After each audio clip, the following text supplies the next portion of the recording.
चलिए अब हम लोग जैसे पढ़ेंगे मान सारणी। मान सारणी में प्रॉब्लम आता है कि भाई मान याद नहीं है, साइन 30 डिग्री का, साइन 40 डिग्री का।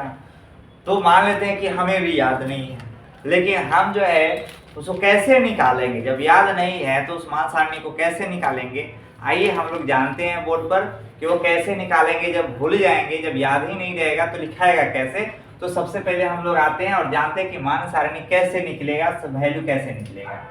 तो मान सारणी हम लोग निकालेंगे, मान सारणी। अब जैसे यहाँ पर सबसे पहले हम लोग यहाँ लिखे थीटा लिखे, ये 0 डिग्री लिखे, ये यहाँ पर हम लोग 30 डिग्री लिखे, फिर यहाँ पर 45 डिग्री लिखे, फिर यहाँ पे 60 डिग्री और 90 डिग्री लिखे। ये हम लोग इतना लिख लिए। अब इसमें जो जो आता है, जैसे साइन आ गया, साइन का निकालना रहता है, साइन हो गया।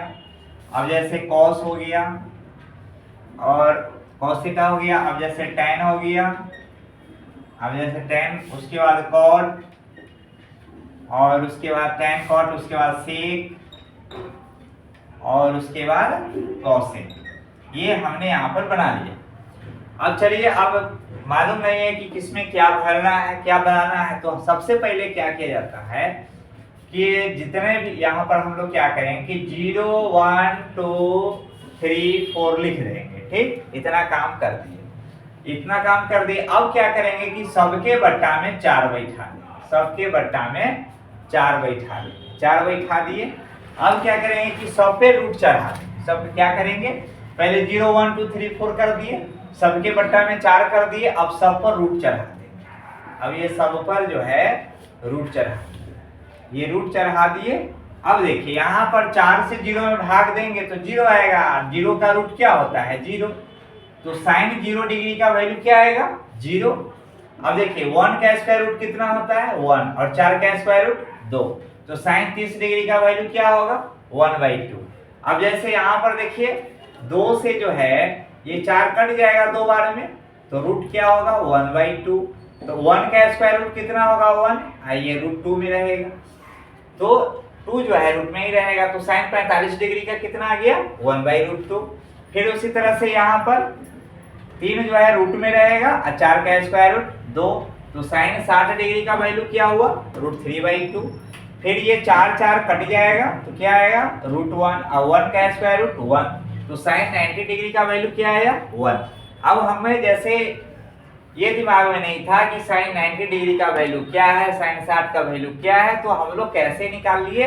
हम लोग को याद रखना होगा कि सबसे पहले क्या लिखेंगे, सब में 0 1 2 3 4 भर देंगे, फिर 4 4 बैठा देंगे सबके बट्टा में, और सब पर रूट चढ़ा देंगे। और उसके बाद जो आएगा वो सब वैल्यू होगा। जैसे साइन 0 डिग्री का वैल्यू 0, साइन 30 डिग्री का वैल्यू 1/2, साइन 45 डिग्री का वैल्यू 1/2, साइन 60 का वैल्यू √3/2, साइन 90 डिग्री का वैल्यू 1 होगा। अब जैसे कॉस का निकालना है तो ठीक इसका अपोजिट लिख लेंगे। जो साइन 90 का वैल्यू होता है वो कॉस 0 का होता है, तो 1 कर दिए।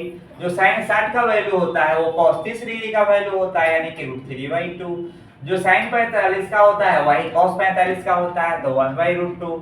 जो साइन यहाँ पर जैसे जो साइन 30 डिग्री का वैल्यू होता है वो कॉस 60 डिग्री का वैल्यू होता है, तो यहाँ कॉस साइन 30 का वैल्यू 1/2 है, तो कॉस 60 का भी 1/2। तो साइन 0 डिग्री का वैल्यू जो होता है वो कॉस 90 डिग्री का वैल्यू होता है। तो साइन 0 डिग्री का वैल्यू 0 है, तो कॉस 90 डिग्री का वैल्यू भी 0। तो यहाँ पर इतना हम लोग निकाल लिए। हम लोग पिछला वीडियो में पढ़े थे tan थीटा का फार्मूला। tan थीटा का फार्मूला क्या पढ़े थे, tan थीटा का फार्मूला पढ़े थे sin थीटा बट्टा cos थीटा। क्या पढ़े थे, sin थीटा बट्टा cos थीटा। अब ये बताइए sin थीटा बट्टा cos थीटा, तो यहाँ पर हम लोग को tan 0 का वैल्यू निकालना है, तो sin 0 कर दिया बट्टा cos 0। अब तो sin 0 का वैल्यू क्या है, 0, cos 0 का वैल्यू क्या है, 1।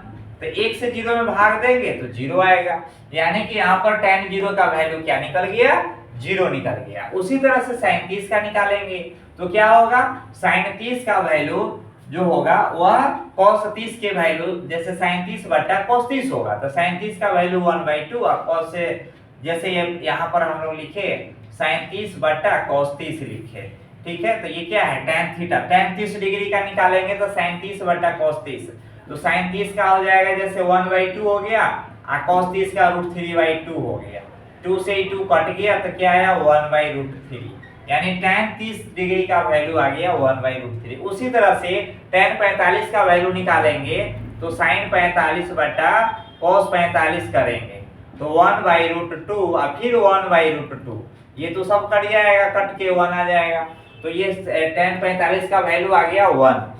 तो हमको ये tan 0 डिग्री का 30 डिग्री का जब अगर वैल्यू याद नहीं रहेगा तो sin और cos का अगर वैल्यू याद रहेगा तो उससे भी निकाल लेंगे। फार्मूला क्या याद होना चाहिए, tan theta is equal to sin theta बटा cos थीटा, ये फार्मूला याद रहेगा, ये निकल जाएगा। अब देखिए अगर मान लेते हैं कि ये भी फार्मूला याद नहीं रहेगा तो एक और फार्मूला हम लोग पढ़े थे, tan थीटा बराबर 1 बटा cot थीटा पढ़े थे, इस पर भी तो ये cot थीटा है तो cot में तो भाई cos नहीं है, हमको तो ऐसा फार्मूला चाहिए जो cos होना चाहिए, तो इसमें तो cos है ही नहीं, इसलिए इस फार्मूला को यूज करेंगे। तो हम लोग को cot का वैल्यू चाहिए तो पहले तो हम लोग tan का निकालेंगे तब ना cot के निकलेगा, इसलिए हम लोग को tan जो है tan थीटा का फार्मूला याद रखना होगा, tan थीटा बराबर sin थीटा बटा cos थीटा। तो इस पर हम लोग जैसे निकाल रहे हैं और ये निकल रहा है, जैसे sin tan 45 का निकाले तो कैसे निकाले, sin 45 बटा cos 45 कर दिए। अब tan 60 का निकालेंगे तो कैसे निकालेंगे, sin 60 बटा cos 60 करेंगे, तो sin 60 का वैल्यू क्या है √3/2 है और cos 60 का 1/2 है, 2 कट गया क्या आया √3, tan 60 का वैल्यू √3 हो गया, tan 60 का √3 हो गया। अब ये बताइए हमको निकालना है tan 90 डिग्री का, तो क्या करेंगे हम लोग sin 90 कर देंगे और बटा cos 90 कर देंगे, तो यहाँ पर sin 90 का वैल्यू 1 है और cos 90 का वैल्यू क्या है 0 है, तो 0 कर दिए।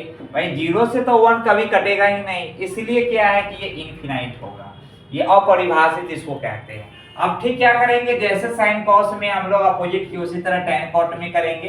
अब tan का मालूम है कि 90 डिग्री का वैल्यू इनफिनाइट है, तो ठीक वही वैल्यू tan 90 का वैल्यू cot 0 के बराबर होता है, तो cot 0 का भी क्या होगा इनफिनाइट होगा। फिर tan कितना है 60 का वैल्यू √3 है, तो वही वैल्यू cot 30 डिग्री का होता है, तो ये हो गया √3 हो गया। उसके बाद tan जो है 45 का जो वैल्यू है वही वैल्यू cot 45 का होता है, तो 1 हो गया। जो यहाँ पर tan 30 का वैल्यू है वही cot 60 का वैल्यू होगा, तो tan 30 का वैल्यू है 1/√3, तो cot 60 का वैल्यू भी क्या होगा 1/√3 होगा। जो यहाँ पर tan 0 डिग्री का वैल्यू है वो cot 90 डिग्री का वैल्यू होगा, तो यहाँ पर तो tan 0 का वैल्यू 0 है तो cot 90 का वैल्यू भी 0 होगा। अब sec 0 डिग्री का वैल्यू निकालना है हम लोग को, इसमें क्या निकालना है sec 0 का, तो sec 0 का भी एक फार्मूला होता है, क्या होता है sec थीटा बराबर 1 बटा cos थीटा, जैसे हम लोग पढ़े थे sec theta into cos theta, sec theta into cos theta is equal to क्या होता है 1 होता है, तो इसी में हम लोग निकाले थे sec theta is equal to 1 बटा cos थीटा निकाले थे। तो अब जैसे 1 बटा हमको निकालना है sec 0 का वैल्यू, तो जब यहाँ पर sec 0 करेंगे, जब यहाँ पर हम लोग क्या करेंगे sec 0 करेंगे तो 1 बटा cos 0 हो जाएगा। तो अब पता है कि 1 बटा cos 0 का वैल्यू क्या होता है 1 होता है, तो ये 1 हो गया 1 बटा 1, तो यहाँ पर क्या होगा sec थीटा बराबर 1 बटा cos हो जाएगा, cos थीटा होता है यानी कि 1 बटा cos 0 बराबर क्या होगा 1 बटा 1 बराबर 1, यानी कि sec 0 डिग्री का वैल्यू 1 होगा। ठीक उसी तरह से sec 30 डिग्री का निकालेंगे तो 1 बटा cos 30 डिग्री हो जाएगा, तो cos 30 का वैल्यू क्या है यहाँ पर √3/2 है, तो 1 बटा √3/2, ये 2 ऊपर चला जाएगा तो 2/√3 हो जाएगा।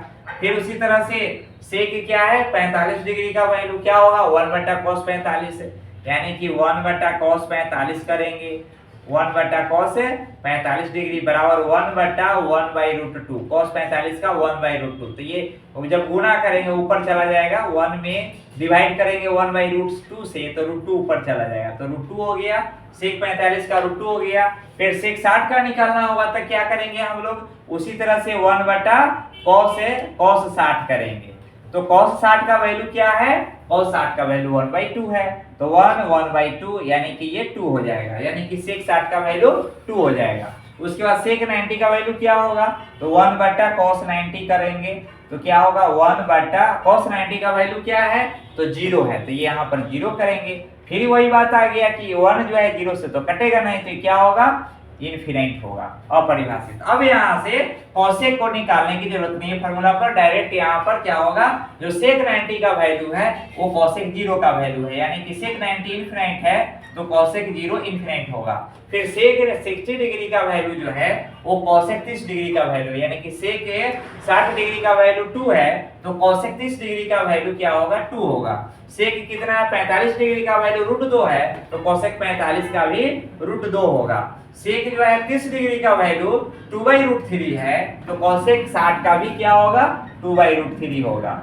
फिर सेक जो है यहाँ पर देखे कि 0 डिग्री, सेक 0 डिग्री का वैल्यू 1 है तो वही कॉसेक 90 डिग्री का वैल्यू भी क्या होगा, 1 होगा। तो देखिए याद यहाँ पर अगर नहीं रहेगा तो फॉर्मूला बस याद रहना चाहिए, फॉर्मूला याद रहेगा तो ये मान सारणी भी याद रहेगा। तो यहाँ पर अब हम लोग देख लिए, क्या क्या देख लिए, साइन 0 का वैल्यू 0, साइन 30 का वैल्यू 1/2, साइन 45 का 1/√2, साइन 60 का √3/2, साइन 90 का 1, फिर cos 0 का 1, cos 30 डिग्री का √3/2, cos 45 का 1/√2, cos 60 का 1/2, cos 90 का 0, tan 0 डिग्री का वैल्यू 0, tan 30 डिग्री का वैल्यू 1/√3, tan 45 का वैल्यू 1, tan 60 का वैल्यू √3, tan 90 का वैल्यू इनफिनिट, फिर cot 0 डिग्री का वैल्यू इनफिनिट, cot 30 डिग्री का वैल्यू √3, cot 45 का वैल्यू 1, cot 60 डिग्री का वैल्यू 1/√3 और cot 90 डिग्री का वैल्यू 0, सेक 0 डिग्री का वैल्यू 1, सेक 30 डिग्री का वैल्यू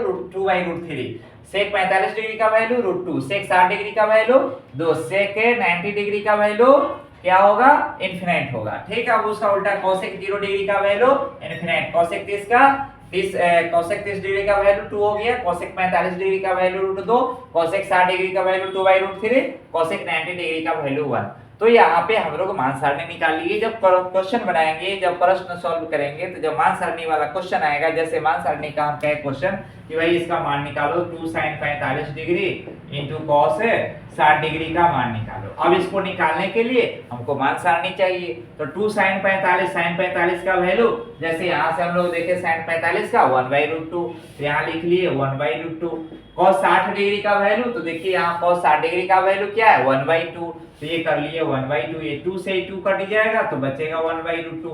तो ये जो है मान सारणी जब याद रहेगा तो इस तरह के क्वेश्चन हम लोग सॉल्व कर सकते हैं। मान सारणी याद नहीं रहने पर यहाँ पर दिक्कत हो सकती है। तो यहाँ पर हम लोग इसको देखिए मान सारणी, तो इस मान सारणी को याद रखेंगे